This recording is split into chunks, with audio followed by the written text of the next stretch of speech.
Not long ago, a teacher I helped get started with vibe coding built an app of his own. He'd spent his whole career in his field, but he wasn't all that comfortable with computers. Once I set up a vibe coding environment on his computer. With AI's help, in just a few days, he built an app that records the stories he tells out loud, turns them into text, formats them into a document ready to become a book, and even prints it out. Today's video is about how something like this becomes possible. Hi, this is Ketchup AI. Today, I want to introduce a resource called Build with AI, put together by Jaehee Song, who's based in Seattle. This isn't a user manual that starts with install this program to use AI. It's a hands-on guide organized into 12 topics about what you need to prepare and what order to approach things in, so that even someone who doesn't code can build something real with AI. I built this video on top of Jaehee Song's writing, adding what I've learned from my own experiments applying AI to everyday life. In particular, I've included a lot of what I learned while helping a teacher in Utah build his own app with AI, step by step. This video is for people who've spent years building experience and know-how in their own field and who want to use that experience to build their own app with AI. So I'll explain everything as plainly as I can, step by step, so it makes sense even if you're not comfortable with computers. Build with AI is free to read on the official site, and you can also download it as a PDF. The author, Jaehee Song, is based in Seattle. What I love about this resource is that it doesn't just say use this tool, it teaches you a way of thinking, a sequence to follow. Tools keep changing, but a good way of thinking sticks around. The hero of this video isn't a developer, it's someone who's worked in their field for years, with plenty of experience and knowledge, but who finds computers a bit intimidating. In the past, even with a great idea, you had to find an expert to turn it into an app. But now, the experience you already have can become the seed of a real product, and AI helps that seed grow. 12 parts sounds like a lot, but grouped into 4, it's simple. First, what mindset should you bring to AI? Second, how do you prepare the material you'll give it? Third, how do you actually build things? And fourth, what else do you need if you want other people to use what you've built? Today, we'll go through all 4 groups, one by one. Here is the first mindset shift. AI isn't a button that spits out the right answer when you press it. It's closer to a collaborator you work with.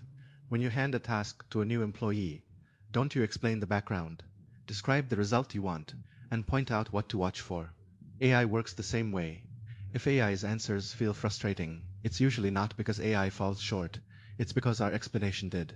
Let me add something from my own experience. A good idea can strike out of nowhere and disappear just as fast. So whenever an idea comes to me, I write it down right away, as a document on my computer. When I do that, AI can pull up ideas I've long since forgotten and put them to use. Keeping notes is, in itself, the best explanation you can give AI. So, what should you hand off to AI, and what should stay with you? Part 2 of Build with AI puts it this way: hand off repetitive work, summarizing, drafting, translating freely to AI. But have a human check whether names and facts are right and whether the intended meaning came through. And any decision that carries real responsibility should always be made by a person. Using AI, well, isn't about blindly trusting it or blindly doubting it, it's about splitting the work, what to delegate and what to verify. But knowing this in theory and actually living it turned out to be 2 different things. Let me tell you what actually happened to me. I had AI generate subtitles for a video, and honestly, it did a great job. But it wrote proper nouns, like people's names, phonetically, getting them wrong, and it transcribed a speaker's slip of the tongue word for word. A human would have understood the intent from context, but AI just wrote down what it heard, so I had to go back and fix those parts myself. And more importantly, AI could never make the call on whether a conversation was okay to publish. Things like private details or references to specific people who weren't in the room. I had to judge and edit those on my own. Funny enough, the more I work with AI, the clearer it becomes exactly where people are still needed. AI products aren't built with a single tool. They're assembled like Lego, layer by layer. There are 3 main layers: The brain that does the thinking, the flow that tells it what to do and when, and the face, the interface that users actually interact with. That interface is also sometimes called the front end.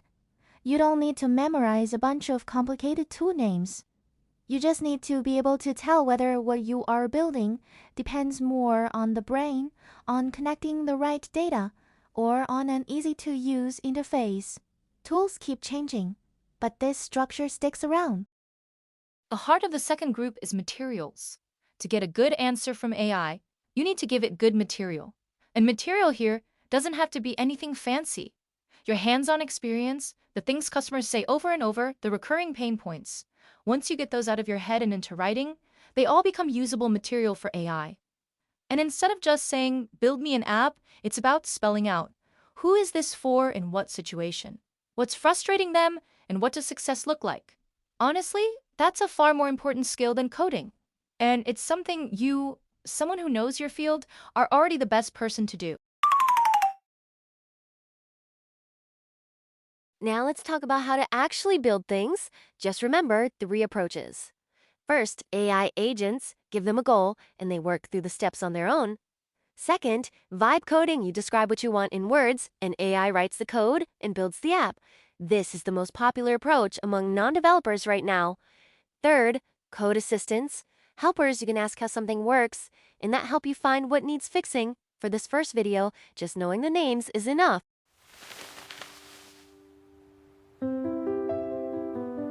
Let's build this piece by piece. If there's just one thing to take away from the How to Build group, it's this. Don't tell AI to build everything at once. Ask it to make a plan first. Review the plan together, build one small piece, check that it works, then build the next piece. Every experienced vibe coder emphasizes this same approach, and my own experience matches it exactly. The more urgent things feel, the more you need a plan first. Tools like Claude Code even have a dedicated plan mode to help with this. Make good use of features like that. So, let's go back to that teacher I mentioned at the start of this video. I said he built an app in just a few days, but there is actually more to the story. He succeeded in building the app, but got stuck at the next step, putting it online and sharing a link so his family could actually use it. AI did a great job with the coding, but it didn't handle that next step deployment for him. Between an app just for you and an app other people can use, there's a big wall that's easy to miss. AI agents, these helpers that handle multiple steps on your behalf, how far can they really take you right now? I've come to think of today's AI like this. Imagine a 100-mile, 4-lane highway where just a 5-mile stretch has been widened to 10 lanes. That widened 5 miles is exactly what AI is great at right now, writing basic code, searching for answers to your questions. In that stretch, things move incredibly fast. But the road before and after it, the part where you turn what you've built into something other people can actually use, is still that narrow 4-lane road. There's a lot AI agents still can't do for you there. Let's go through what those things are, one by one. None of this mattered when it was just for you.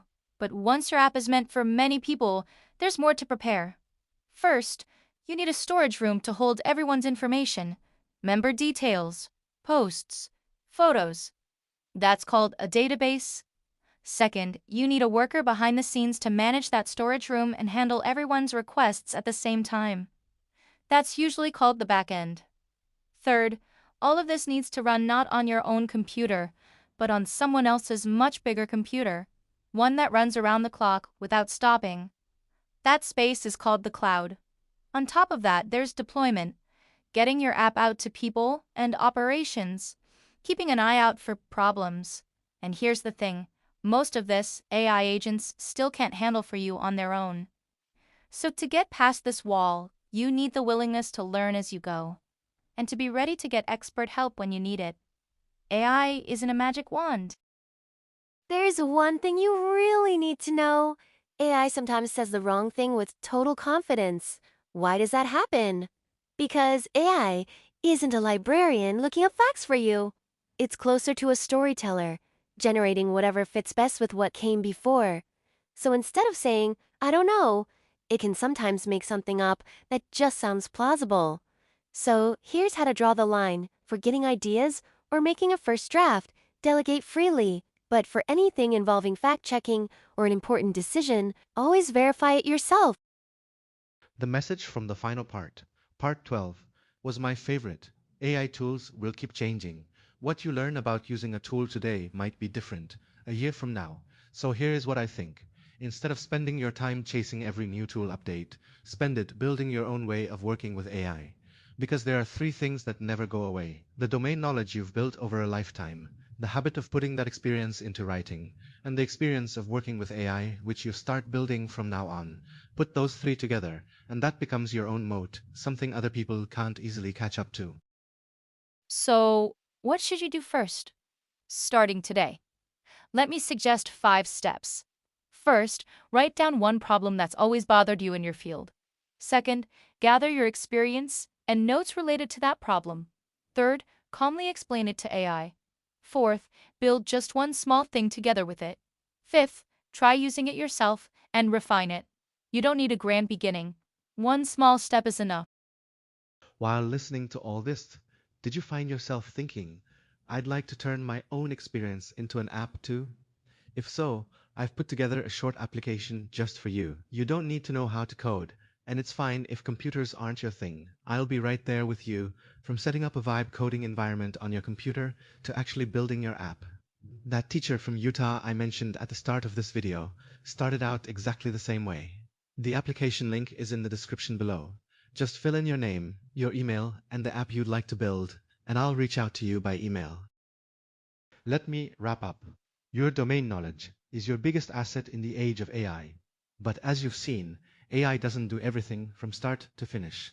You'll need to learn and lead the process yourself, and be ready to get expert help when it's needed. What is clear, though, is that the experience of building something with AI right now is itself the best training you can get for the future. And thankfully, thanks to AI, learning has gotten a lot easier too. So go ahead and turn your experience into a real product. Both the link to Jaehee Song's original build with AI and the link to the Vibe Coding First Steps application I mentioned earlier are in the description below. If you have an app you'd like to build but weren't sure where to start, feel free to leave your details in that application.